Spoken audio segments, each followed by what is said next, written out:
Tell a man he is free and he will become lazy. Tell a man he is trapped and he will tear down the walls with his bare hands. Tell him he cannot have something and he will burn the world to possess it. Machiavelli understood a truth that most modern minds are too fragile to accept. The human spirit does not operate on logic, it operates on resistance. We are wired to defy, we are wired to protect our ego's fragile sense of autonomy, and because of this, the direct approach of asking for what you want or begging for respect is the fastest way to lose it. You have spent your life being told that honesty is the best policy, but the people who actually run the world do not ask. They engineer a reality where you give them exactly what they want, believing it was your idea all along. This is the architecture of human will, and once you see the strings, you can never go back to being a puppet.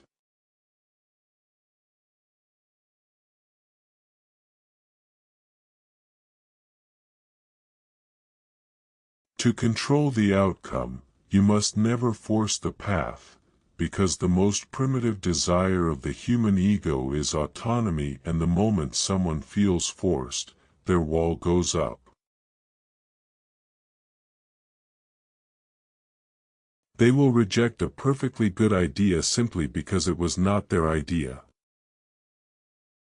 The amateur commands, but the master offers options, giving them two doors where both ultimately lead to your objective.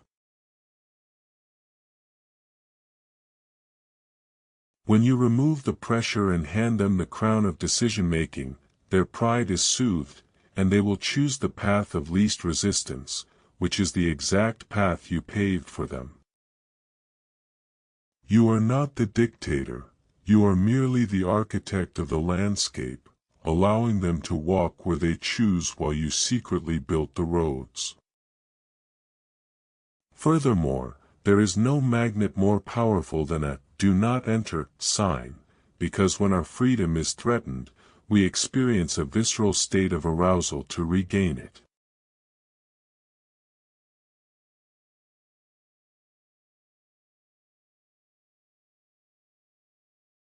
If you want someone to obsess over an idea or pursue you, do not offer yourself on a platter, because that is cheap and common things are treated with absolute indifference.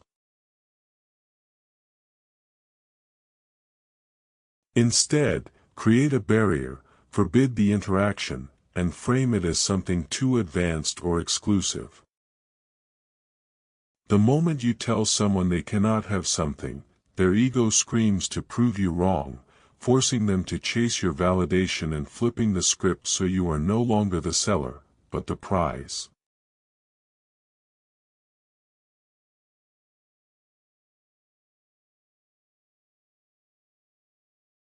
When conflict arises, most people argue to win, but the dark strategist argues to lose temporarily.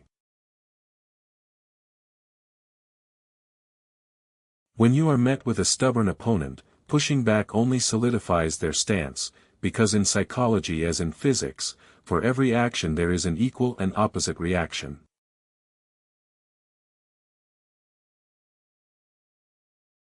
Machiavelli advised that sometimes to conquer an enemy, you must first agree with him. Do not defend yourself, but agree, amplify their point, and take it to its absolute logical extreme until it becomes absurd. When you strategically surrender, they lose their balance and fall forward, suddenly finding themselves arguing against their own caution just to restore equilibrium in the conversation.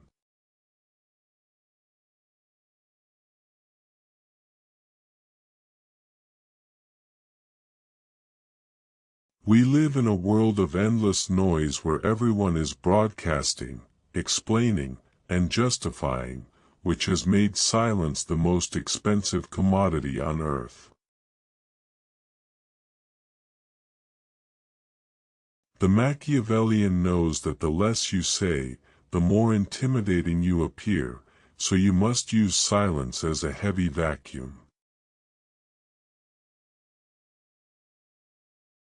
When you ask a question and get a half-truth in response, do not feel the awkwardness, look them in the eyes and wait. The human mind abhors a vacuum and panics in silence, assuming you are judging them or calculating your next move. To relieve that tension, they will talk, reveal the truth, bid against themselves, and offer concessions they never intended to make just to break the spell of your quiet.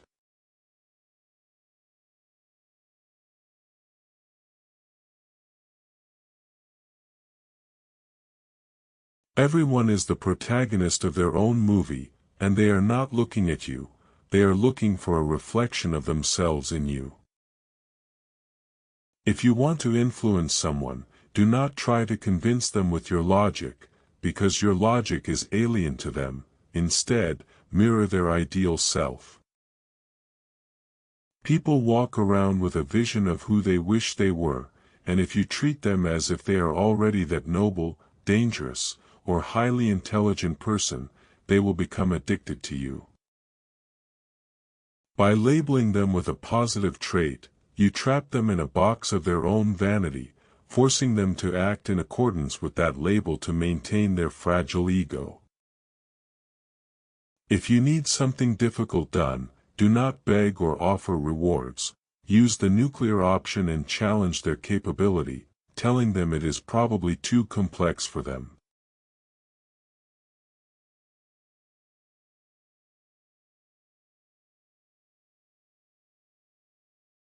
The ego cannot let that stand, as it perceives a threat to its status and violently needs to prove you wrong.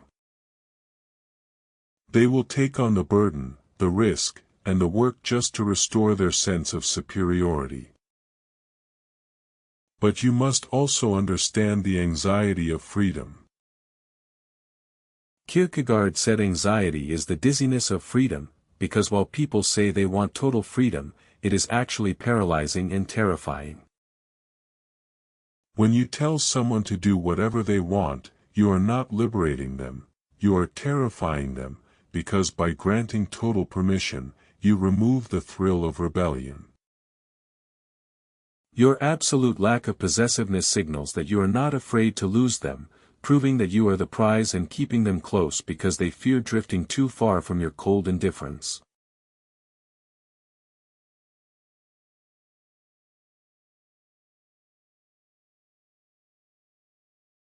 In the pursuit of power, it is incredibly useful to feign foolishness and appear slower or more naive than you actually are.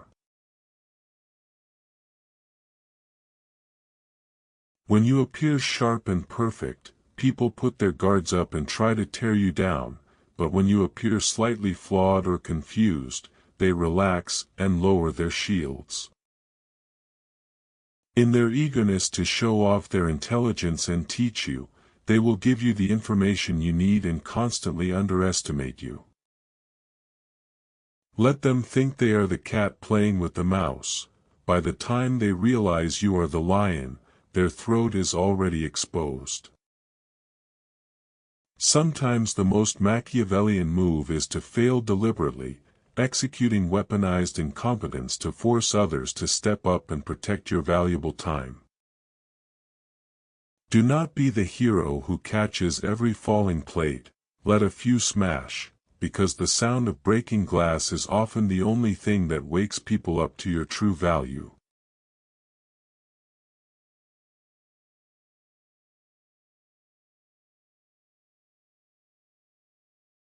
We live in a culture of toxic positivity, but sometimes the best way to motivate someone is to agree with their doubt and practice constructive pessimism. When someone says they cannot do something, do not gaslight them with false hope, agree that it is incredibly hard and that most people would quit. By painting the reality as dark and difficult, you make success meaningful and failure expected, which triggers their fighter instinct because people do not want easy wins, they want to slay dragons.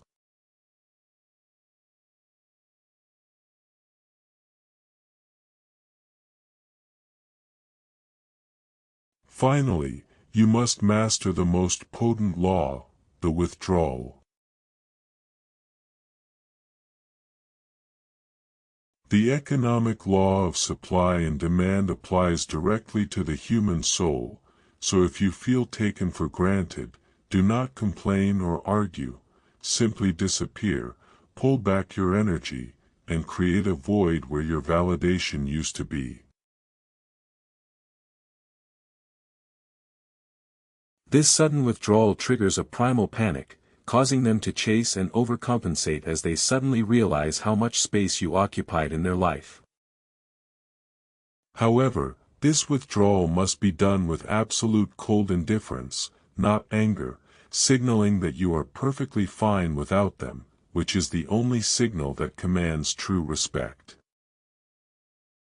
The ultimate reverse psychology is on yourself.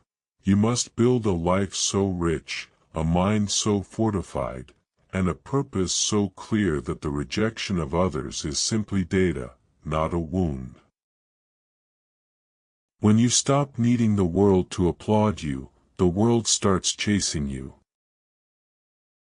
The world is a chessboard where most people are pawns moving blindly, but it is time you stopped being a spectator and started playing like the hand that moves the pieces.